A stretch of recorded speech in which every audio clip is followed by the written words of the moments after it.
What if one day you needed help, but no one was there to answer your call? It's a harsh reality, but millions of older adults live alone. And while independence is valuable, it comes with hidden risks that we must acknowledge. Today, we're going to explore 5 essential ways to stay safe and secure when living alone, ensuring you're prepared for any situation. Many of us cherish our independence, and living alone offers a unique sense of freedom. Yet, it's natural to have moments of worry, especially as we age. What if I fall? What if a scammer targets me?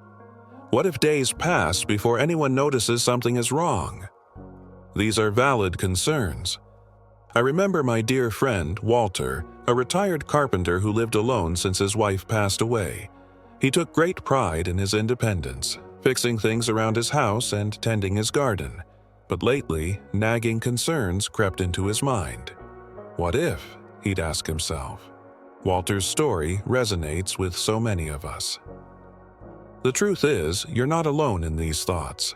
Today, we'll discuss 5 practical ways to build a strong support system and stay safe while living alone, just like Walter did. We'll cover everything from emergency preparedness to building community connections, ensuring you can continue to live a fulfilling and independent life. First, let's talk about setting up a daily check-in system. This simple routine can be a lifesaver. Imagine this. Walter wakes up feeling dizzy. He brushes it off, assuming it's nothing. Hours later, his speech slurs, and he struggles to reach his phone. This is how strokes happen. Quick, silent, and often deadly. One of the biggest dangers of living alone is a medical emergency with no one around. A stroke, a fall, or even a minor accident can turn into a crisis. That's why having a daily check-in system is essential. Walter, after hearing stories of seniors found too late after a fall, knew he needed a safety net. Every morning, he sends a quick text to his neighbor Joe, "Good morning," or "All good here." If Joe doesn't hear from him by a certain time, he checks in. This tiny habit gives Walter peace of mind.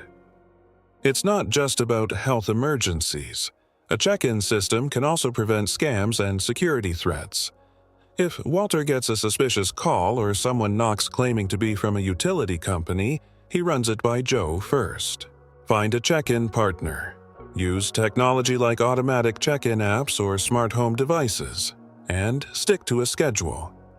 Consider apps or smart home systems that detect movement and alert designated contacts. I remember my Aunt Susan, who lived on a remote farm in northern Canada. She used a check-in app that sent alerts if she didn't respond. It was a simple solution that gave her family peace of mind, even though they lived miles away. She even told me that it gave her the freedom to continue to live on her farm, which was very important to her. Next, let's discuss emergency preparedness. No one expects an emergency, but when you live alone, being unprepared can turn a small problem into a life-threatening situation. Imagine this. Walter is making coffee when he feels lightheaded and collapses. Without a plan, how long would it take for someone to notice? Emergencies happen fast. That's why having an emergency plan is a lifesaver. Keep emergency contacts accessible, a written list near your phone, emergency contacts in your phone, and a visible emergency info sheet on your fridge.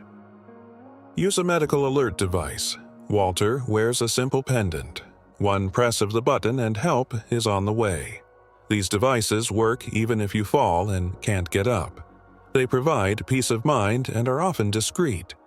Consider wearable devices like Life Alert or home-based systems like Mobile Help. Create an emergency escape plan for fires, gas leaks, or break-ins. Keep a flashlight by your bed, have a spare key in a lockbox, and know your exits. My friend Martha installed a medical alert system after a minor fall. She told me it was like having a guardian angel watching over her. It gave her the confidence to live independently. She even said it gave her the ability to go for walks in the park, which she had been afraid to do before. Third, let's talk about strengthening home security. Living alone can make you a target for scammers and burglars, But you don't have to be vulnerable. Imagine this. Walter gets a call from someone claiming to be his bank, warning him about fraudulent activity and asking for his personal details. Walter has lived alone for years and is smart about security. He secures his home by upgrading locks to reinforced deadbolts, installing motion sensor lights, and using a video doorbell. Be aware of scams. Walter almost fell for one when someone claiming to be from his bank asked for his personal details. He never gives personal information over the phone. Scammers create panic to pressure seniors into giving away money or information. Set up a trusted person plan. If Walter gets a suspicious call, he runs it by his nephew. If a repairman comes to his home, he checks their credentials with a neighbor. Never trust unexpected calls or emails asking for personal information. Verify by calling the company or person directly. I remember my Uncle Frank, who was targeted by a scammer claiming to be his grandson. He almost sent money, but luckily he called his daughter first. Having a trusted person to double-check things can prevent costly mistakes. And remember, even a fake security sign can deter criminals. Fourth, let's talk about preventing falls. Falls are the #1 reason older adults end up in the emergency room, but most falls can be prevented with simple changes. Imagine this. Walter trips over a loose rug in his living room. One moment he's fine, the next he's on the floor, struggling to get up. Walter tripped over a loose rug and realized he needed to fall-proof his home. Make simple home modifications like installing grab bars in the bathroom, improving lighting with brighter LED bulbs, and keeping floors clutter-free. Stay active to strengthen your legs. Walter does light stretching and balance exercises every morning, like chair stands and heel-to-toe walking. Have a fall recovery plan.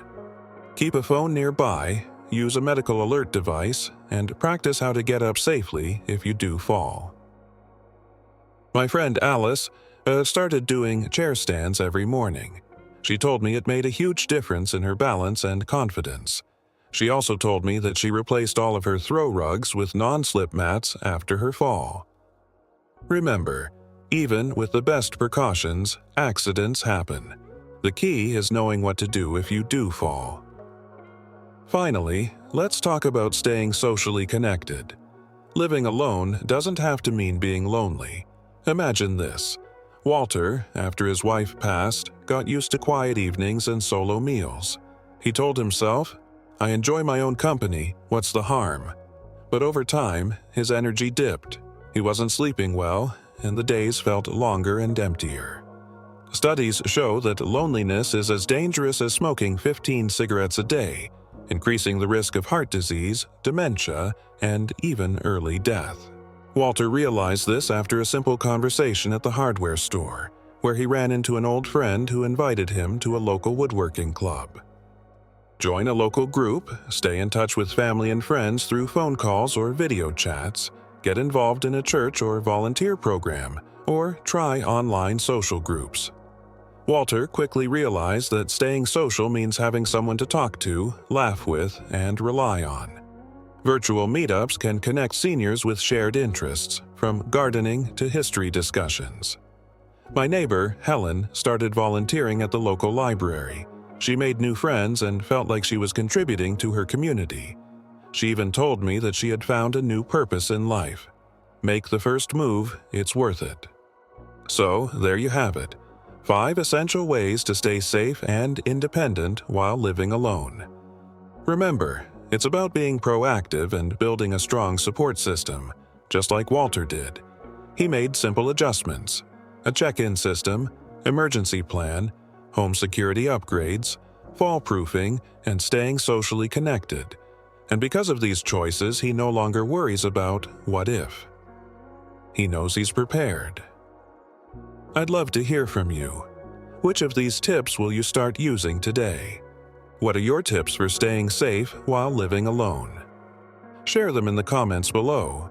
And if you found this video helpful, Please give it a thumbs up and subscribe for more life-changing advice to help you thrive after 60. You know, living alone can be a fulfilling and empowering experience. And with the right preparation and support, you can continue to live a happy and independent life. Remember, you're not alone. There's a community of support waiting for you. Walter made simple adjustments, and now it's your turn. Take that first step towards a safer, more connected life. Don't let fear hold you back from enjoying your life to the fullest.